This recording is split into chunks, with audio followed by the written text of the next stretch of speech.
So we were in the book of Galatians, and we're going to open up with chapter 1, verse 10. Who shall I now please, man or God? So I wanted to ask a few questions today. First one I'm going to start with is, Sister Deanne, why do you feel like people don't have a voice in the church? I feel like people don't have a voice in the church because they don't have people that's actually backing them when it's time to actually stand up, that they're afraid to stand up. Okay. Oftentimes you find that people have created some type of relationship with people, so they tend to think about what that person may think if they stand up. Mm-hmm. So in turns, instead of doing what God would have them to do, they basically take the shorter way out and basically become a man pleaser. Okay. All right. Question 2 would be, what are some of the challenges or common issues in the church today? Basically, people that are in ministry, when they are out of line, that they're basically not sat down. Okay. And finding a church home whereby the word is actually being spoken. Okay. And question 3 would be, let's talk about false prophets.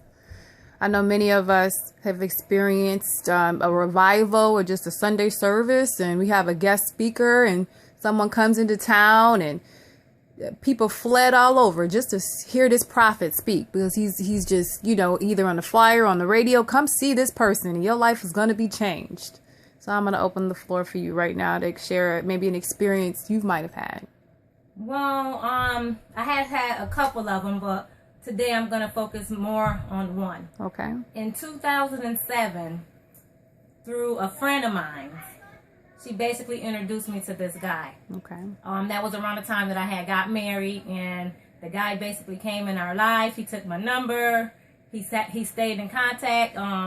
He was at my wedding, and he was supposed to counsel us. And when it actually came time down for him to counsel us, he vanished the face of the earth. Okay. And even the person that was my friend, when I went to her and asked her, like, hey, have you heard from such and such, she or her family members did not even know, where he was at. They haven't heard anything from him. Moving a little forward, I was basically discouraged behind that because my husband really took on to the man, and he was looking forward for the counseling and everything like that. Right. But as time went on, it was gone. It was whatever. He never counseled us. So in 2013, I believe it was, he came back and he was doing a revival, and my friend asked me to basically come out and to support them in a revival, and I really didn't want to go because of the last experience that we had. Okay. I felt that he let me and my husband down, more so my husband. With that, basically because it was my friend, I said, I'm going to push all this stuff to the side. I went out there to support her because she was my friend, and the first person that the guy called up was me, and he whispered in my ear. Okay. And he told me that God wanted me to join that church. So I'm, through all the years of experience that I have had, with Bible college and all the experience that I got up underneath my belt, I come to the point where I don't just let anybody lay hands on me or speak into my life. So he whispered in my ear, so I whispered back in his ear and told him that I need confirmation. And from that on, he went on to say, I am the confirmation. And, and he told me within the next 3 minutes, he said, God is going to give you your confirmation, because I'm very facial, and I can imagine that my face was probably screwed up, and the audience, everybody looking at me like I'm crazy because I whispered back in this man's ear. Mm-hmm. You don't see people that do that, exactly. So that was bold of me to do, I feel.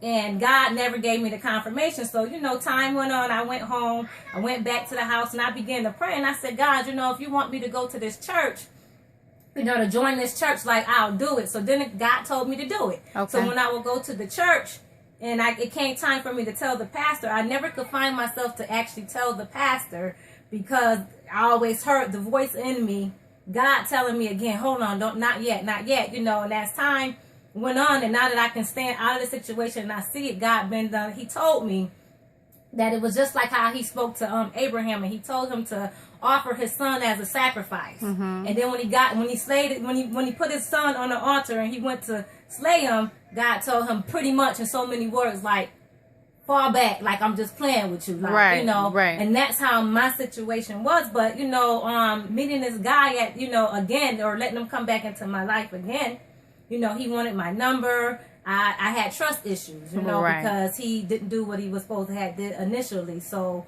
I ended up giving him my number again, trying to trust him again. And he asked me to come back out for the next couple of days because the revival was supposed to be for 3 days. So I committed to doing that. So he said, well, you know, if you're committing, then, you know, when you come back, I will have you sit in the pulpit with the other people that were going to be in training. And, you know, I didn't know that when I sat in the pulpit, that I was going to be used. And he had me laying my hands on people, praying for people. And I remember just a lot of the times, just praying in tongues, and I walked away from like, man, these people not even edified, because I know when you speak in tongues that, you know, the word is supposed to be translated to where they can actually know what I'm saying. They should walk away being edified, and that did not take place.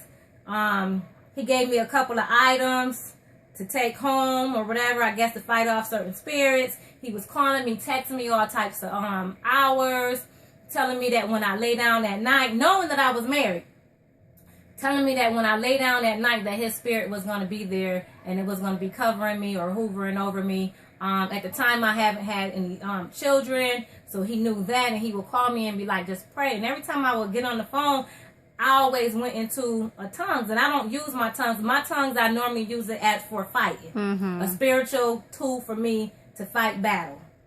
And I found myself always praying in tongues, and, you know, he would be like, oh, you know, just keep praying. Don't second guess it. Like, you know, stop feeling uncomfortable and blah, blah, blah. And, you know, so I kept praying in tongues. And long story short, he was going to ordain me to be a prophet. And again, I know that I wasn't a prophet. Right. My calling is to be an evangelist. And he told me in order to work the evangelistic, I had to know how to work the prophetic.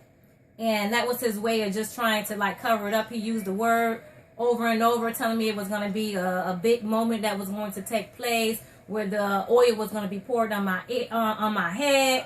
Like, who was it? I think it was Joseph and someone else, the ones that was the two best friends or whatever in the Bible. He told me that moment was going to take place, and it was going to be something very similar. And he basically was just doing a lot. And every time I would begin to go into my tongues, he'd keep praying. But literally, I'm going to be real with you guys, because my purpose for speaking out today, is to basically expose the enemy. But it was times that he pretty much